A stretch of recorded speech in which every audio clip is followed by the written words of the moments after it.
and welcome back to Love Your Food.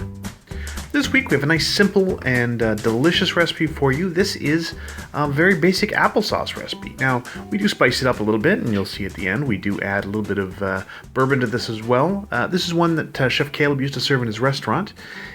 He named it Frontier Applesauce. It's very, very simple and absolutely delicious, so let's get going with our ingredients. So we're starting with some beautiful apples.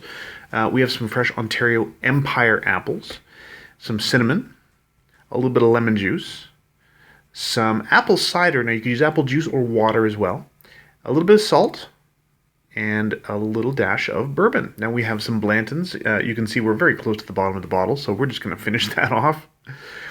Now, first things first, Chef Caleb is going to score the skin of the apples all the way around. He's going to actually make it into sort of a grid. What we want to do is make sure that the apples are, we're going to leave the skin on. So we don't want large pieces. We want to make sure that they're pretty finely cut so that we don't have big chunks of skin.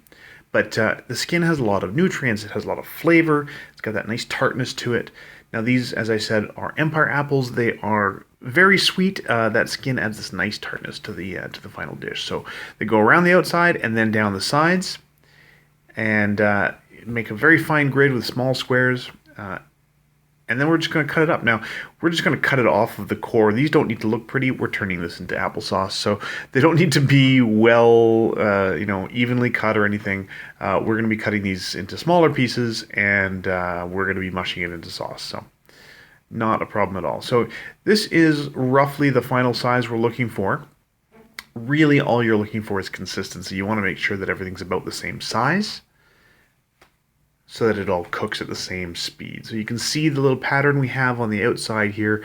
That's going to help us not have any big chunks of apple in there. So apple skin, I should say. So we're going to put our apple cider, the salt and the cinnamon into a pan. We're just going to, and the lemon juice as well. We're just going to mix that a little bit until the salt dissolves. We have a pretty large flake kosher salt, so we just want to make sure that it's all well dissolved before we get going. So give it a little swirl in there as it comes up to temperature, and then we're just going to add our apples. You do need a little bit of moisture in your pot to get things started. So we added, in this case, we added apple cider. Of course, you could add apple juice if you wanted. We had this beautiful, fresh, local cider. You could also add water, although it's not going to add any flavor. It will still do the job and get things started for you. So once we have all of our apples in there, we have the liquid at the bottom, just getting things started, so it'll help to cook and steam this at the same time. We're just going to put a lid on that and make sure that it all comes up to temperature.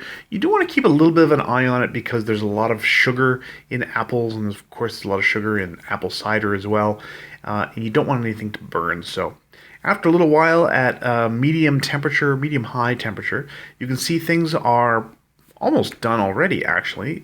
Most of the apple in here is very soft. You see a few pieces in there that are still a little bit firm. So what we're going to do is just give it a good stir, and it's also still very moist. So we had it covered so that it was sort of steaming itself. We're going to just leave it uncovered for a while. So we're just going to make sure it's all well stirred together, well combined. You can see our cinnamon still in there, giving a lot of flavor. We're just going to make sure that everything is in good shape. There's nothing sticking to the bottom, nothing burning. And we're just going to let this cook for a little while, cover off to reduce and allow those flavors to condense. So after a little while, you see here we are, this is pretty much where we want to be. Most of that extra liquid has boiled off. You've got that nice rich flavor. It's condensed in there. All those last little firm pieces of apple have pretty much gone soft, and we're just about done. So we're going to turn the temperature off. We're going to let it cool for a little while. Then we're going to add our bourbon. So we're going to just give it a, this is going to be about a tablespoon of our nice bourbon here. As I said, we're using Blanton's. Honestly, any kind of decent bourbon will do. And of course, you can leave the bourbon out if you're not a fan. So we're going to stir that in, let everything come together, make sure it's all well combined. It's still quite warm. but we're letting it cool. It's not on the heat anymore. And now's a great time to taste it while it's cooling down, so you can adjust any flavors. If it needs a little dash of salt, if it needs a little bit more lemon juice, now's the time to add it. So from there, this is actually a recipe that you can make this shelf stable by following the canning recipe. We will put a card about that, or we'll put a link, and we'll put a link in the description below as well. And you'll be able to find all of the ingredients and the amounts in the description. Now, we misjudged very slightly, and we overfilled our jar just a little bit. You may remember from our canning video, I did urge you to make sure not to overfill your jars, because then you end up with a mess like this. So we're just going to scoop a little bit out of the top of our jar